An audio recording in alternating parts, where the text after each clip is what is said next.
सलीम वास्तिक जैसे लोगों का मैं क्या कहूँ, एक तरह से अज्जल गगरी छलकत जाए जैसे लोग, जिन्हें लगता है कि उनके अंदर एक अलग तरह की भावना उत्पन्न होने लगी है या एक अलग तरह के विचार वो रखने लगे हैं या मुख्य धारा से अलग तरह से सोचने लगे हैं, तो धर्म ग्रंथों को भी उनके हिसाब से, उनके समय के हिसाब से होना चाहिए।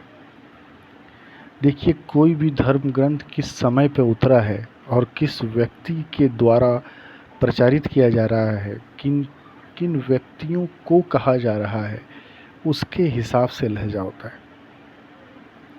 अब मैं कहूँगा कि किसी धर्म ग्रंथ को मेरे हिसाब से कहना चाहिए या मेरे समझदारी के हिसाब का ही हुआ तो वो धर्म ग्रंथ है, वरना नहीं। ऐसी बात नहीं है सर। भगवत गीता जो है, भगवत गीता की जो भाषा है या भगवत गीता की जो गहराई है, वो अर्जुन की वजह से है। कृष्ण एक अलग लेवल पे हैं, मगर कृष्ण किसको कह रहे हैं उसके हिसाब से उस वक्तव्य की गहराई होगी।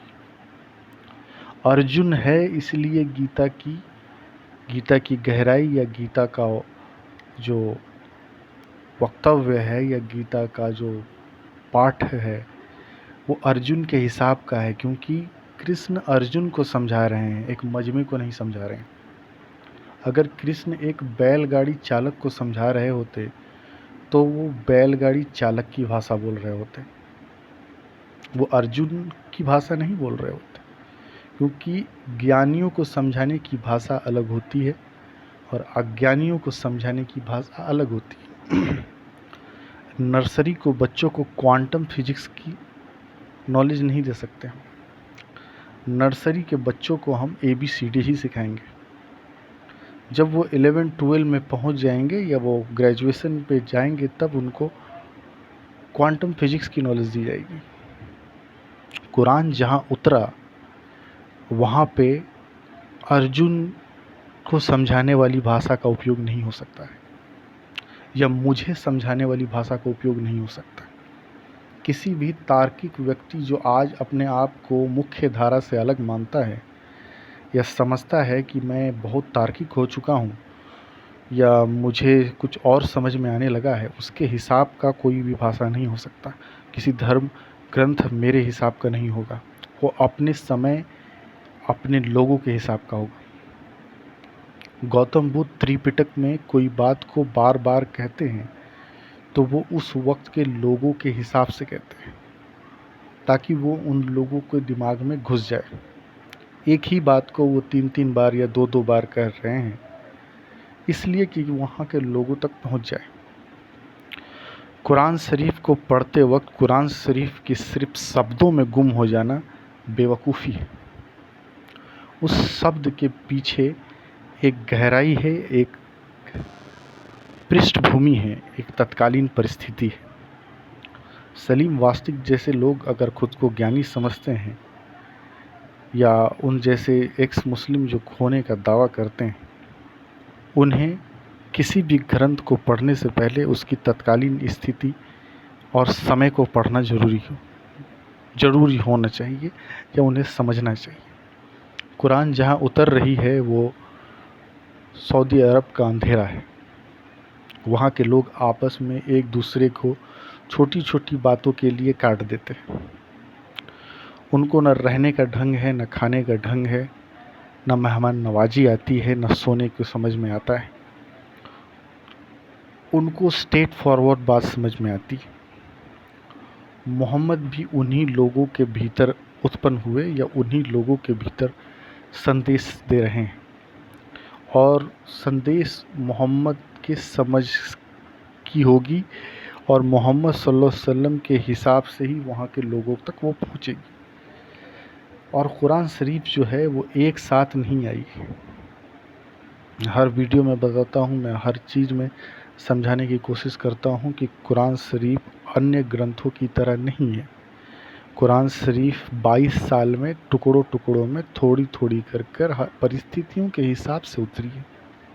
एक साथ कंपाइल करके नहीं उतरी है कि फरिश्ता जिब्राइल अल्लाह के तरफ से 6666 कुरान की आयतें लेकर डायरेक्ट उतर गए और मोहम्मद सल्लल्लाहु अलैहि वसल्लम को दे दिए कि ये किताब मैं आपको देता हूँ, ये चिरकालीन रहेगी, या इसकी जो क्या बोलते हैं, यह हर परिस्थिति में लागू होगी। ऐसी बात नहीं है सर।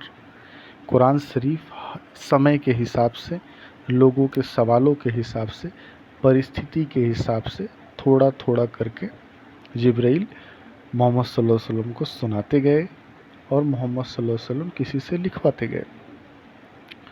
सूरह तौबा की भी आयत का मैंने जिक्र किया था मेरे एक वीडियो में, आप जाके देख सकते हैं। सूरह तौबा की जो आयत को लेकर ये लोग कूदते हैं या उसके लिए कहते हैं कि इस्लाम हेट्रेड फैलाता है, उनको भी ये चीज़ समझनी होगी कि वो किस पृष्ठभूमि पर, किस तत्कालीन परिस्थिति पर उतरा था। कुरान शरीफ में अच्छी बातें भी हैं। सलीम वास्तिक ये भी बोलते हैं कि कुरान शरीफ में अच्छी बातें हैं मगर उसका प्रचार नहीं करते।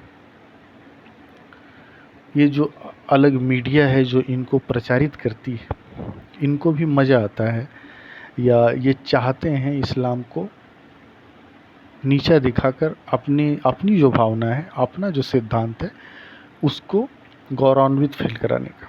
तो देखिए, भारत की भूमि अलग है। भारत में कोई संदेश देगा तो वो एक अलग तरीके से देगा।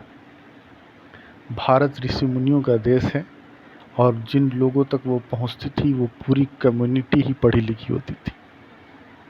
अगर उपनिषद किसी ऋषि मुनि पर उतर रहा है तो उनके साथ जो पढ़ने वाले हैं उनकी समझदारी का लेवल भी अलग है, या उनकी भक्ति का लेवल भी अलग है। कुरान कहीं उतर रहा है तो वहाँ के लोगों की समझदारी शायद ABCD जितनी हो या उससे थोड़ी सी ज़्यादा हो।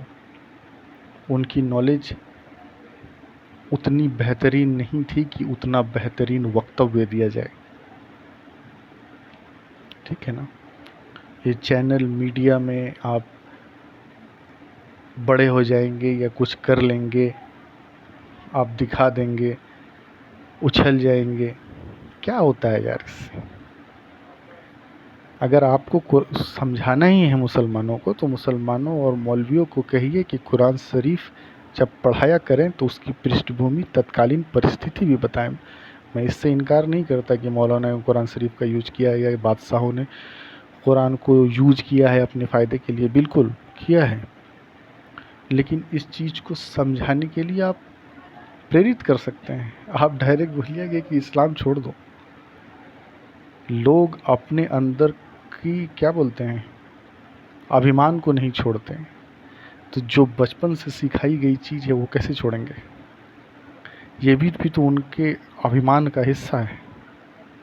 प्रतिघात होता है अगर किसी हिंदू को सनातन धर्म के बारे में कुछ बोला जाए तो उसको चोट लगती है, उसकी गरिमा को चोट लगती है। तो उसी तरह मुसलमान को अगर कुरान के बारे में या इस्लाम के बारे में बोलिएगा तो उसकी गरिमा को चोट लगेगी। कोई अपनी गरिमा को चोट लगते हुए आपकी बात मान लेगा? किसी भी चीज़ की गहराई को उस वक्त के हिसाब से, उसकी तपिश के हिसाब से जानना चाहिए और पूरी तरह जानना चाहिए। आज जल गगरी छलकत जाए की तरह नहीं। आप अपने आप को बड़ा कर सकते हैं, लेकिन आप एक बड़े तबके को अपनी समझदारी से फ़ायदा ना देते हुए नुकसान दे रहे हैं। फ़ायदा दीजिए, खुद समझिए, गहराई से समझिए और समझाइए।